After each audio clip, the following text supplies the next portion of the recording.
Hello friends, നമ്മൾ പലപ്പോഴും ബ്രേക്ക്ഫാസ്റ്റിന് ഇഡ്ഡലി ഉണ്ടാക്കിയിട്ട് ബാക്കിയൊക്കെ വരാറുണ്ട്.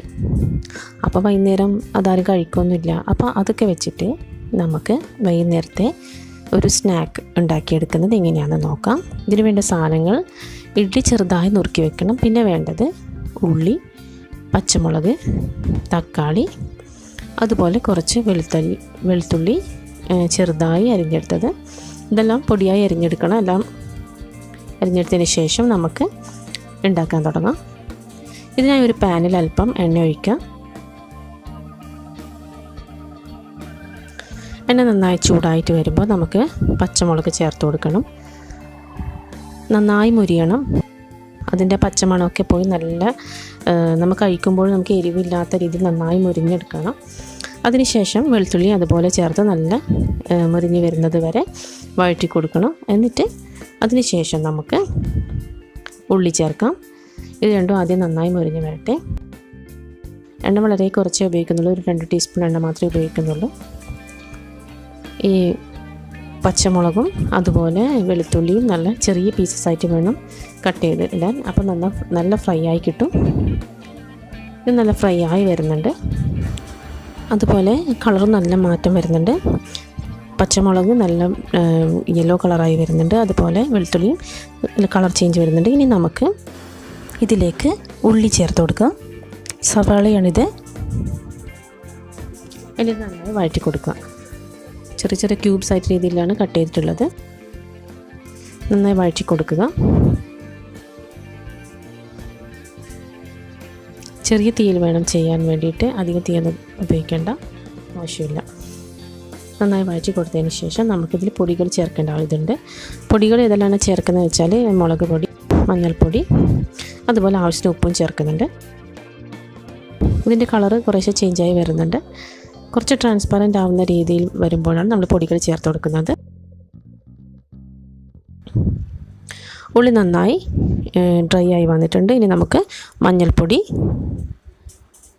അല്പം മുളക് പൊടി എന്നിവ ചേർത്ത് കൊടുക്കാം. 2 ടീസ്പൂണാണ് ചേർത്ത് കൊടുത്തിട്ടുള്ളത്. അതിനുശേഷം നമുക്കിതൊന്ന് വഴറ്റി കൊടുക്കാം. പൊടികൾ ചേർക്കുമ്പോൾ നമ്മൾ തീ കുറച്ച് വെച്ചിട്ട് വേണം പൊടികൾ ചേർക്കാൻ വേണ്ടിയിട്ട്. ഇല്ലെങ്കിൽ അത് കരിഞ്ഞു പോകും. അതിൻ്റെ പച്ചമണമൊക്കെ മാറിക്കഴിഞ്ഞിട്ട് വേണം നമ്മൾ തീ കൂട്ടിയിട്ട് ബാക്കി കുക്കിങ് ചെയ്യാൻ വേണ്ടിയിട്ട്.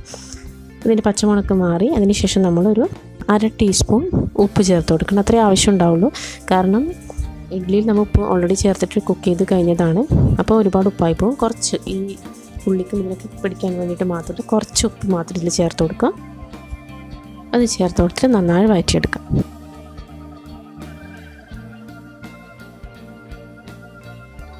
അതിനുശേഷം നമുക്ക് ബാക്കി വന്ന തക്കാളി ചേർത്ത് കൊടുക്കുക. തക്കാളി അവസാനമേ ചേർക്കാൻ പാടുള്ളൂ ഏത് റെസിപ്പിയിലാണെങ്കിലും തന്നെ. ഇല്ലെങ്കിൽ ഈ തക്കാളിയുടെ ഈ വെള്ളത്തിൻ്റെ ആ കണ്ടൻറ്റ് കാരണം ബാക്കിയുള്ളതിൽ മസാല പിടിക്കില്ല. അതുകൊണ്ട് എല്ലാം നന്നായി വഴന്ന് വന്നതിന് ശേഷം മാത്രം തക്കാളി ചേർക്കുക, ഏത് റെസിപ്പിയിലായാലും. ഇത് നന്നായി വഴറ്റി കഴിഞ്ഞിട്ടുണ്ട്. ഇനി അതിൽ നമുക്ക് അല്പം സോയാ സോസ് ചേർത്ത് കൊടുക്കാം. 1 ടീസ്പൂൺ സോയാ സോസ് ചേർത്ത് കൊടുക്കുന്നുണ്ട്.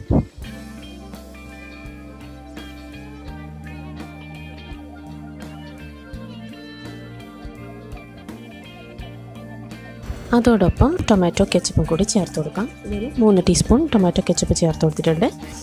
ഇത് ഇഡ്ഡലിയുടെ അളവനുസരിച്ചാണ് നമ്മളിത് കൂടുതലും കുറവ് എത്രയാണെന്ന് വെച്ചാൽ നോക്കേണ്ടത്. ഞാനിപ്പോൾ ഇതൊരു 6 ഇഡ്ഡലിയാണ് കട്ട് ചെയ്ത് ചെറിയ ക്യൂബ്സായി കട്ട് ചെയ്ത് വെച്ചിട്ടുള്ളത്. അപ്പോൾ ഏകദേശം ഈ ഒരു കണക്ക് മതിയാവും.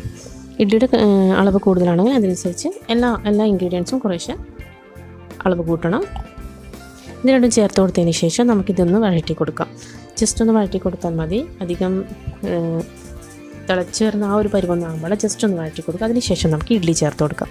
ഇത് ചെറിയ ക്യൂബ്സായി കട്ട് ചെയ്തിട്ടുള്ളതാണ്. ഇപ്പോൾ ഒരു ഇഡ്ഡലി ഒരു 9 പീസസ് ആയിട്ട് വരുന്ന രീതിയിൽ ചെറിയ ക്യൂബ്സായിട്ട് കട്ട് ചെയ്തിട്ടുള്ളതാണിത്. ഇനി ഈ മസാല ഈ ഇഡ്ഡലി പിടിക്കുന്ന വിധത്തിൽ നമുക്ക് ഫുള്ളായിട്ടൊന്ന് വഴറ്റി കൊടുക്കാം.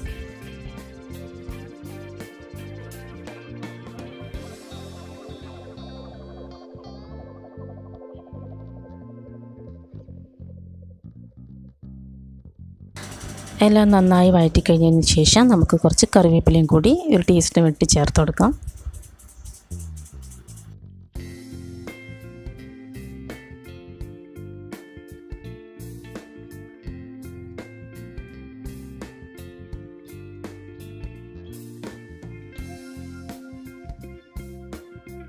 ചില്ലി ഇഡ്ഡലി റെഡി ആയിട്ടുണ്ട്. ഇനി നമുക്കിതൊരു സെർവിങ് ഡിഷിലേക്ക് മാറ്റാം. എല്ലാവരും ഇതൊന്ന് ട്രൈ ചെയ്ത് നോക്കണം. ബാക്കി വന്ന ഇഡ്ഡലി വേസ്റ്റ് ചെയ്യാതെ നമുക്കിത് വൈകുന്നേരത്തെ സ്നാക്കാക്കി മാറ്റാം. വളരെ എളുപ്പത്തിൽ, വളരെ ടേസ്റ്റിയുമാണ്. എല്ലാവരും ഒന്ന് ട്രൈ ചെയ്ത് നോക്കണം.